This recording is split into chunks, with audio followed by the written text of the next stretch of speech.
सबने मिलकर के ये मकान बनवाया तो मिस्त्री सब कुछ साथ लेके आता है ना उसे चुनने के लिए, लेकिन ये हमारा तुम्हारा शरीर रूपी मकान है, इसमें कभी किसी की जरूरत पड़ी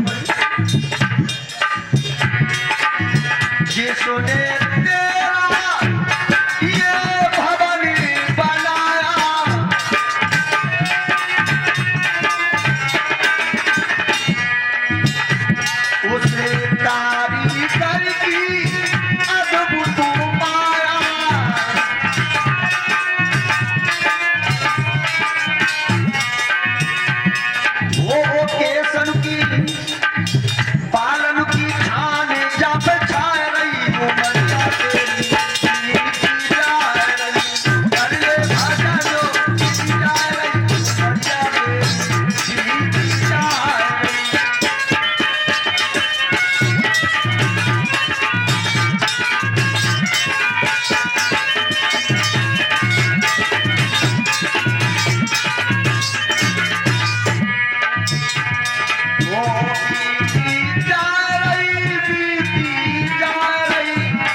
भक्तों, आज इतना कहने के बाद में वही समय आ गया कौन सा जो देव ऋषि नारद कह करके गए थे।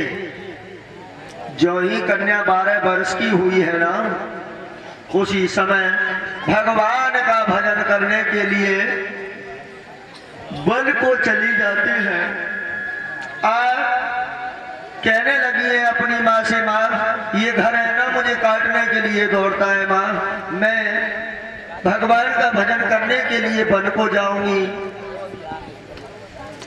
मैना मंती कहने लगी, बेटा यदि तुम वन को जाओगी ना तो मैं तुम्हारे बगैर जिंदा नहीं रह पाऊंगी मेरी लाडली। जब ये शब्द कहा उसी समय मैना मंती की बातों को सुन करके गिरजा कहने लगी, माँ मैं क्या करूं, इस घर में मेरा जी नहीं लगता, मैं भगवान का भजन करने के लिए वन को जाऊंगी। और बोली है मैना मंती,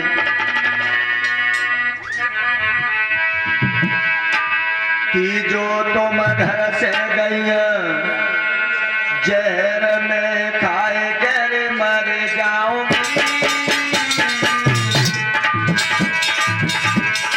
बोली है माँ, जो तू घर से गैया जहर में खाए के मर जाओगी। और दुख सुख की बात लाडली से कह पाऊंगी।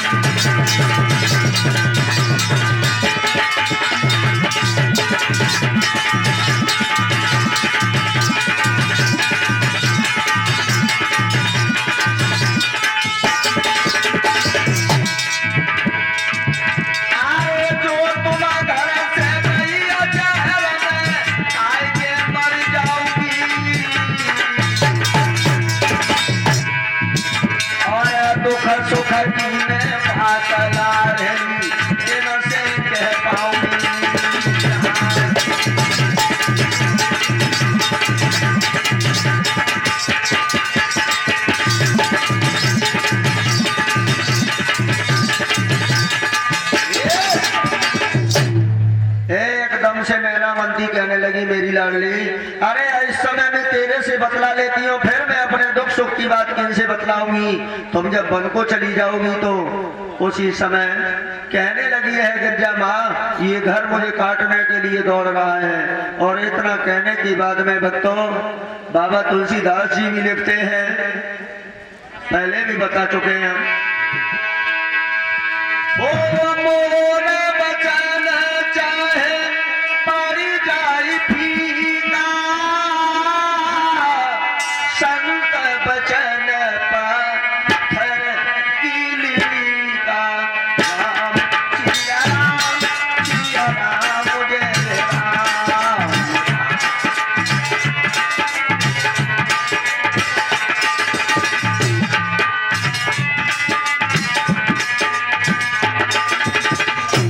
लिखा है मोर मानी मेरा, यानी भगवान ने कहा है कि मेरा कहा हुआ एक बार के लिए फेल हो सकता है, लेकिन संतों का दिया हुआ वरदान या संतों का दिया हुआ श्राप कभी मिथ्या नहीं होता, व्यर्थ नहीं जाता।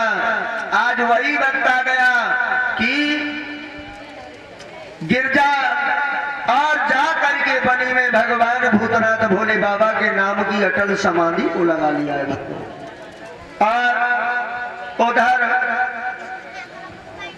कारण दूसरा बना कि सती जी ने जब अपनी देही का परित्याग कर दिया था ना, उसके बाद में देवताओं का हाल बेहाल उस वीरभद्र नाम के राक्षस ने कर ही दिया था, उस क्रोध को शांति किया। उसके बाद में एक तारकसुर नाम का राक्षस प्रकट हो गया और उस तारकसुर ने सभी देवताओं का हाल बेहाल कर दिया। सभी देवताओं ने मिलकर के स्तुति की भगवान श्री हरि की। भगवान विष्णु कहने लगे देवताओं, इस राक्षस का वध मेरे हाथ से नहीं है, इस राक्षस का वध भगवान भोले बाबा का जो लड़का होगा उसके हाथों से इसका वध है। देवता कहने लगे अब काम है वो। अरे भोले बाबा के लड़का कहाँ रखा है, अभी तो उनकी पत्नी नहीं, विवाह नहीं, कुछ नहीं, फिर लड़का आखिरकार कहां से आएगा। भक्तों आज सभी देवताओं ने मिलकर के सलाह की है कि किसी तरह से भोले बाबा का विवाह कराओ। और उसी समय सभी देवतागण मिलकर के और पहुंच जाते हैं कहां, कामदेव के पास। जाकर के कहा भैया कामदेव तुम हमारी इतनी मदद करो कि इस समय देवताओं पर घोर संकट आया हुआ है, तुम इतना काम कर दो कि भोले बाबा की समाधि को खुलवा दो। देव ऋषि नारद भी तैयार है वहां, क्योंकि बिना नारद के तो कोई काम ही नहीं होता ना। आपने देखा होगा बिना बिचौलिया की कभी शादी होती है, नहीं होती ना, तो नारद जी के बिना कोई काम नहीं होता। जाकर के जब ये कहा कामदेव ने कहा भैया अरे भोले बाबा की समाधि को खुलवाना, अपनी मौत को दावत देना है। उसी समय कामदेव सोचने लगा कि यदि ये शरीर तुम्हारे काम में आ रहा है, मरने के बाद में इंसान की कोई भी चीज काम में आती है, नहीं आती। और पशुओं की तब भी अस्थियां जो होती है, खाल होती है, काम में आ जाती है। और मेरा ये शरीर आपके कारण